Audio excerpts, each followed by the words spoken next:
JEE 2020 में friction के ऊपर बेस्ड एक बहुत ही इंटरेस्टिंग क्वेश्चन आया है जो हम डिस्कस करने की इसको इस पर्टिकुलर वीडियो में हम डिस्कस करने की कोशिश करेंगे। तो क्वेश्चन में आप एक बार रीड कर सकते हो क्वेश्चन को। मैं ऑल दो क्वेश्चन को इंटरप्रेट करके बता देता हूँ। तो क्वेश्चन में गिवन है एक मीटर स्केल है जिसे हमने दो इंडेक्स फिंगर्स के ऊपर बैलेंस करा है। इनिशियली जो लेफ्ट फिंगर है वो 0 सेंटीमीटर के मार्क पर है और राइट फिंगर को हमने 90 सेंटीमीटर के मार्क पर प्लेस करा है। अब हम दोनों फिंगर्स को सेंटर की तरफ स्लाइड करने की कोशिश करते हैं। तो इनिशियली स्टार्टिंग में ये गिवन है कि जो लेफ्ट फिंगर है वो स्लिप करती है, राइट फिंगर फिक्स्ड होती है। But after moving some distance, कुछ डिस्टेंस मूव करने के बाद लेफ्ट फिंगर स्टॉप हो जाती है और राइट फिंगर स्लिप करना स्टार्ट करती है। फिर राइट फिंगर जो है वो किसी एक पर्टिकुलर डिस्टेंस पर एक्स आर डिस्टेंस जो गिवन है क्वेश्चन में, सेंटर से डिस्टेंस गिवन है ये, वहाँ पर वो स्टॉप करती है और फिर से क्या होता है, जो लेफ्ट फिंगर है वो स्लिप करना स्टार्ट करती है। इसके पीछे जो रीज़न है वो समझ में आ गया होगा आपको कि जहाँ भी फ्रिक्शन जो है वो काइनेटिक फ्रिक्शन या लिमिटिंग फ्रिक्शन को एक्सीड करने की कोशिश करेगा, काइनेटिक फ्रिक्शन की तरफ आने की कोशिश करेगा तो फिंगर स्लाइड करना स्टार्ट कर देगी। फ्रिक्शन कोएफिशिएंट की वैल्यूज आपको गिवन है फिंगर और स्केल के बीच में, और आपको एक्स आर की वैल्यू फाइंड करनी है। तो आपको वीडियो को यहाँ पर एक बार पॉज करना है और इस क्वेश्चन को खुद से अटेम्प्ट करने की कोशिश करनी है। चलिए अब हम लोग इसका सॉल्यूशन जो है सॉल्यूशन पार्ट डिस्कस करके देखते हैं। ये इन जनरल जो अगर इनिशियल डायग्राम की हम बात करें तो ये N1 जो था नॉर्मल रिएक्शन था लेफ्ट फिंगर का, और N2 था नॉर्मल रिएक्शन राइट फिंगर का। क्वेश्चन में गिवन था इनिशियली राइट फिंगर सेंटर से 40 सेंटीमीटर के डिस्टेंस पर है। 90 सेंटीमीटर के मार्कर पर होने का मतलब सेंटर से 40 सेंटीमीटर के डिस्टेंस पर। तो जस्ट एक कैलकुलेशन पार्ट के पॉइंट ऑफ व्यू से हम लोग इस टाइप के क्वेश्चन में क्या करेंगे, हमें दो इक्वेशन जनरेट करनी होती है यूजुअली। फर्स्ट इक्वेशन हम जनरेट करते हैं with the help of force balance, और सेकेंड इक्वेशन हम लोग जनरेट करते हैं with the help of torque balance. तो हम लोगों ने एक इक्वेशन जनरेट करी N1 plus N2 is equal to mg। ये हम लोगों ने वाई डायरेक्शन में फोर्स बैलेंस करा है। वाई डायरेक्शन में N1 plus N2 should be equal to mg। Second equation में हम लोगों ने सेंटर के अबाउट, ये जो सेंटर पॉइंट है जो स्केल का सेंटर है उसके अबाउट अब हम लोग टॉर्क बैलेंस करेंगे। तो mg का टॉर्क तो जीरो हो जाएगा। N1 का क्लॉकवाइज टॉर्क कितना होगा, N1 into 50 is equal to N2 का anti clockwise torque N2 into 40। तो यहाँ से हमें एक सेकेंड इक्वेशन मिलेगी, और इस टाइप से जो इक्वेशन मिलती है उनके हेल्प से हम लोग N1 N2 की वैल्यू फाइंड कर सकते हैं। ऑल्दो इसका भी एट प्रेजेंट क्वेश्चन में इतना ज़्यादा यूज़ नहीं है, बट हाँ मेथड आपको समझ में आ गया है। N1 N2 की जो करंट वैल्यू है, प्रेजेंट वैल्यू, उसका यूज़ नहीं करेंगे हम अभी।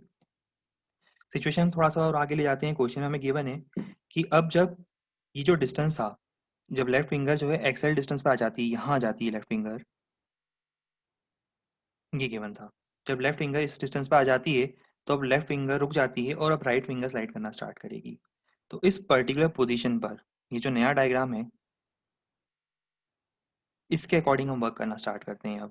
अब इस नॉर्मल रिएक्शन को हम लोग साइड लाइन कर देते हैं और इस नॉर्मल रिएक्शन के अकॉर्डिंग हम वर्क करना स्टार्ट करते हैं कि जब लेफ्ट फिंगर N1 डिस्टेंस पर एक्स एल डिस्टेंस पर होती है उस केस में क्या होगा।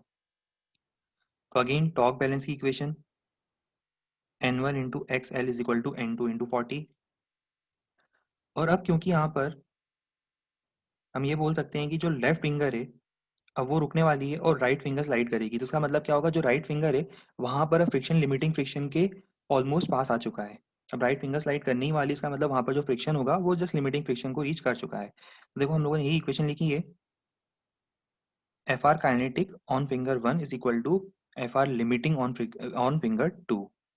तो F R kinetic on finger 1 कितना होगा, 0.32 N1, और लिमिटिंग फ्रिक्शन होगा फिंगर 2 पर 0.4 इंटू N2। अब यहाँ से जो दो इक्वेशन आती है, इन दो इक्वेशंस के हेल्प से हम लोग क्या कर सकते हैं, एक्स एल की जो वैल्यू है उसको वर्कआउट कर सकते हैं, और सॉल्व करने पर जो एक्स एल है उसकी वैल्यू आ रही है 32।